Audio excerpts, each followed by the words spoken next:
Bueno, mirar qué día hace hoy. Estamos al día 19 de febrero. Aquí en Múnich está cayendo un paquetón que parece que va a estar un día o dos así, con lo cual, bonito, bonito. Y además es perfecto para trabajar. Eh, Estoy preparando un par de telas de saco. Estoy preparando un par de telas de saco. Que se oye bien. Y voy a poner el micro aquí, a ver si se me oye bien. Puedo ir hablando mientras... Intentaré hablar fuerte mientras voy montando esto. Porque me apetece. Me apetece. No me he puesto el bono de trabajo porque estoy haciendo ahora mismo lo que llamo labores de carpintería. Cuando vengo al taller, lo primero que me gusta es ponerme a trabajar con las manos, montar esos bastidores que tengo preparados del día anterior. Este que tengo concretamente es una estructura que estoy montando para los cuadros alfombras. En principio quiero trabajar con formatos pequeños para ver cómo reacciona la imprimación que le voy a ir dando. Voy a ir mezclando cola de conejo con acetato polivinilo, que es más elástico, para ver si consigo esa superficie, digamos, rugosa, fuerte, con aspecto de alfombra, que luego permita ser enrollada sin que craquele por ello la imprimación y la capa pictórica, por supuesto, ¿no? Entonces, nada, aquí vais a ver cómo voy a preparar digamos, lo que es la tensión de la tela de saco. Son telas de arpillera. Estas las compro en los Baumarts, en los Leroy Merlin y no sé, en España es Leroy Merlin, creo, ¿no? Aquí tiene otro nombre. Y nada, lo importante, así, más que la grapadora, me gusta trabajar mucho con tachuelas de tapicero. No sé, es un poco más una idea romántica, ¿no? Lo que da el tema de ir tensando, clavando con el martillo, ¿sabes? La grapadora es mucho más rápida, más dinámica, pero no sé, a mí estas labores de artesanía, cuando empiezo a trabajar, cuando vengo al estudio, lo que hacen es que me genera una rutina que pone en funcionamiento una rutina para poner en funcionamiento mi cabeza, ¿no? Entonces siempre tengo cuadros preparados del día anterior o que están a medias, que están en proceso, con lo cual los voy mirando de reojo y, y es un poco una especie de trabajo meditativo, ¿no? Entonces con esta actividad de ir clavando y desmontando, pues ya empieza la cabeza a trabajar. Hay un, Ayer estaba hablando con un amigo, tomando un café, y no sé, siempre no tiene nada que ver. Él es músico, él es un chico español que está aquí. A ver, vamos a ver si ponemos esto bien. Está aquí también en Múnich y es músico de profesión, ¿no? Toca el Waldhorn, lo que llaman el trombón en España.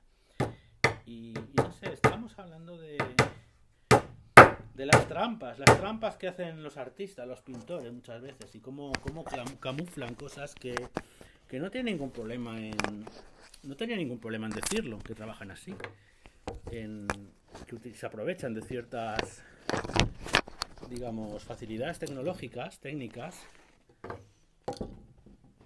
para conseguir unos efectos pictóricos más, digamos, más perfectos y más que requiere menos destreza, ¿no? Sobre todo de dibujo.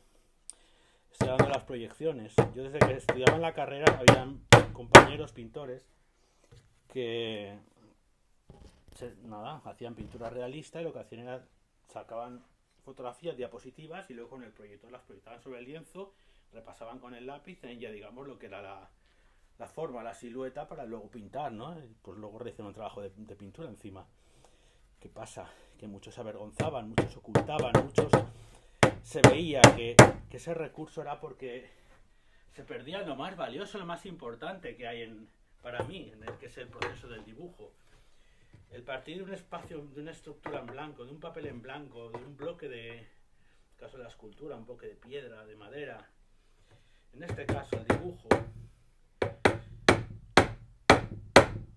es algo que es mágico para mí, es mágico. O sea, es ese papel en blanco que tú eh, tienes un modelo, un retrato, una persona que vas a retratar, un paisaje, un bodegón, lo que sea, y tú entras en un ejercicio de entrenamiento y de muchos años de técnica y de conocimiento, digamos, de la herramienta del dibujo, lo que es el dibujo en sí, y, y eres capaz de, en no más de 30 líneas, o sea, de las infinitas líneas que tiene ese paisaje o ese retrato, eh, somos capaces de seleccionar esa treintena de líneas que son las que van a definir el dibujo, ¿no? Y estructurarlo y encajarlo y que sea armónico y que encima tenga el gesto de la persona retratada o el gesto del propio paisaje, que tenga, que sea armónico. Y eso es algo que, mira, aquí por ejemplo tengo un dibujo rápido hecho en, esto no lo hice en más de 3-4 minutos, de mi hijo Marco. Estamos hablando de eso, lo que es el entrenamiento diario del dibujo. Y hay muchos pintores muy buenos que son muy torpes dibujantes y se avergüenzan de ello, cosa que tampoco lo veo yo bueno, que sientas esa vergüenza, porque no tienen por qué ocultar nada. Pero sí es cierto que es algo que incomoda contar, incomoda reconocer, decir que no tienes esa facilidad para el dibujo, no eres capaz de dibujar correctamente, eres pintor, eres artista y utilizas, digamos, la proyección como recurso para hacer eso que eres incapaz de resolver técnicamente desde el punto de vista del dibujo. ¿Esto por qué lo digo? Yo sé que esto va a incomodar a mucha gente, a muchos pintores grandes, ahora mismo acordándome de todos, un pintor y una pintura, concretamente un pintor y una pintora que están funcionando muy bien en el digamos, el panorama nacional, internacional, son muy cotizados, pero chico, la cámara de foto, el objetivo de la lente fotográfica tiene, es unifocal, es un solo ojo, no son dos, entonces tiene esos errores que luego cuando los transportas al lienzo desde la propia fotografía, y más cuando hay retrato humano, personas, ¿sabes? Eso queda reflejado, se nota, o sea, un óleo, por mucha pasta que le den y mucho carácter expresionista que quiera darle con la pincelada luego el pintor, si es producto de una pintura que ha tapado un dibujo que ha sido proyectado fotográficamente, se nota, me encanta. Y no sé, ahí lo dejo. Es que me acuerdo una vez en la pandemia, una charla que participé de estas que se hizo muy, muy común en muchos foros, en canales de YouTube, y participé de los chats comentando, y era con esta pintora que se puso tan de moda, que vive en Ámsterdam, creo, o en Den Haag, en La Haya, Lita Cabellut,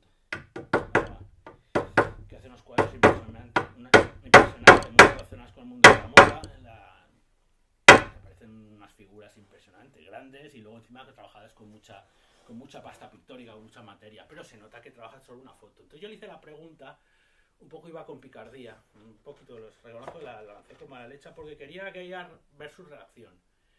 Y le pregunté si, algo así como si me podía contar si ella directamente proyectaba sobre el lienzo o emulsionaba los lienzos como papel de fotografía, hacía una proyección y luego al emulsionarlo se convertía en fotografía y sobre eso pintaba. Si era una fotografía que había trabajado técnicamente, que había impreso técnicamente sobre un lienzo, una loneta para luego tensarla, o sea, si la base fotográfica era evidente, que yo sabía que existía. Y ella contestó a todos, pero la mía la dejó de lado. Se ve que no tenía intención de reconocer que trabajaba sobre fotografía, ¿no? En fin, por otra parte, no tengo nada en contra de ello. Pero sí es cierto que hay que ser valiente en esta vida, hay que no ocultar cosas. Por ejemplo, yo tengo un libro escrito sobre Pablo Picasso en mi ordenador, que no sé si algún día lo publicaré, porque de momento es tan difícil publicar, si no es por Amazon, pero no tengo ganas. No tengo ganas de tomar ese libro. Pero sí que documentándome aquí en la biblioteca, que hay muchos libros en el Cervantes, no me acuerdo quién fue, en qué libro lo leí, lo tengo apuntado en todos los que son los datos. Porque es cierto que hay una cosa que me parece sospechosa, tremendamente sospechosa en Pablo Picasso. Y es como, siendo hijo de quien es, vamos, esto lo voy a contarlo sentado porque me parece importante. Como siendo hijo de quien era Picasso, de un pintor naturalista de escuela, profesor de la escuela San Telmo en Málaga, don José Ruiz, que fue el que le dio el apellido, porque Picasso era el de la madre, que estaba, digamos, podemos decir, enamorado del talento de su hijo. Desde que era muy pequeño, pues él estaba, digamos, impresionado de la facilidad que tenía su hijo para el dibujo.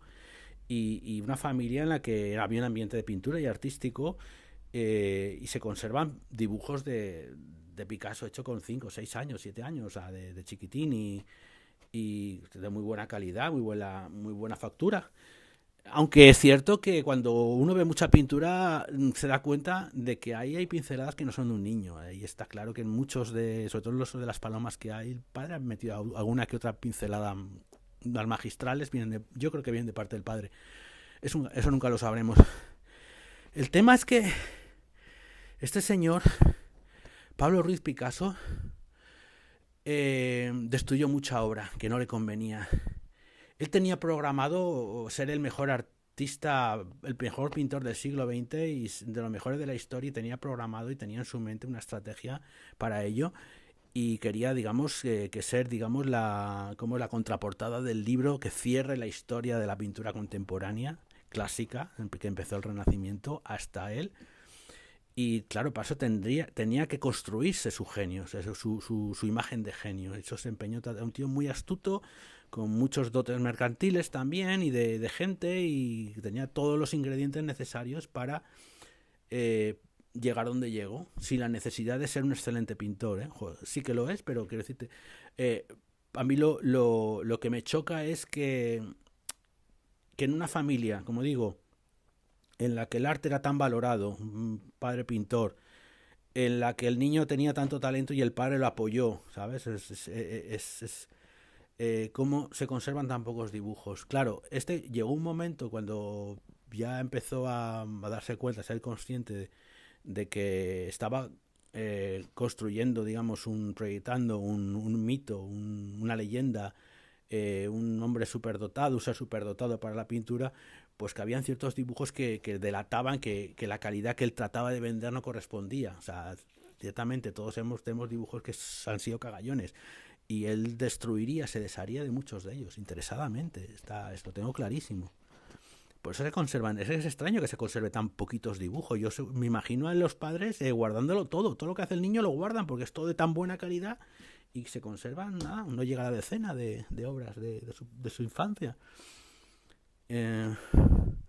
Claro, es lo que hablo, ¿no? Digamos, los miedos, las ocultaciones que muchos artistas tenemos, yo incluido, de decir, esto no me interesa, no me interesa que se vea que no sé dibujar, y hago cuadros incluso el hecho de copiar. O sea, hay pintores que cogen de una foto, copian tú directamente el lienzo, vale, muy bien, pero lo importante es dibujar, lo bonito que es dibujar, lo difícil que es dibujar. O sea, ese trabajo, ese copiar de una foto, no es lo mismo que tener una persona al natural, un paisaje al natural, un animal que se está moviendo al natural, y ser capaz en ese ejercicio de entrenamiento y de factura, ser capaz de extraer esas 30 líneas maestras que van a definir todo el alma de ese dibujo, el gesto, el carácter, el movimiento, todo. Y eso solo se consigue con entrenamiento. Y nada, y no sé, yo es algo que con los músicos, yo estoy muy relacionado con gente del mundo de la música más que de la pintura aquí en Múnich, por suerte, porque me enriquece muchísimo. Pero sí es cierto que tiene mucho que ver con la composición, con la interpretación musical, ¿sabes? Que es lo que es la improvisación. O sea, ahí sales con un instrumento al escenario y tus facultades, y ahí no hay, ¿sabes? No es como el disc jockey que juega con trabajo ya hecho, lo que hace son recortables de musicales. Oye, que con todo mi respeto a ese trabajo, pero estamos hablando de lo más difícil del proceso creativo, que es ese inicio de manchar el papel de blanco con unas líneas que elaborar desde la maestría, que te van a proporcionar el retrato de una realidad que tú estás observando y estás minuciosamente analizando y ¿sabes? Y seleccionando cuáles son las líneas maestras que has de extraer, que te van a definir ese rollo y que luego tienen que ir al papel. Y así como las líneas compositivas, las líneas primarias que luego se convierten en secundarias. Me refiero a las líneas de encaje, son las primeras líneas que uno hace, que luego no forman parte de los relieves ni las siluetas de los personajes o los elementos de ahí, pero sí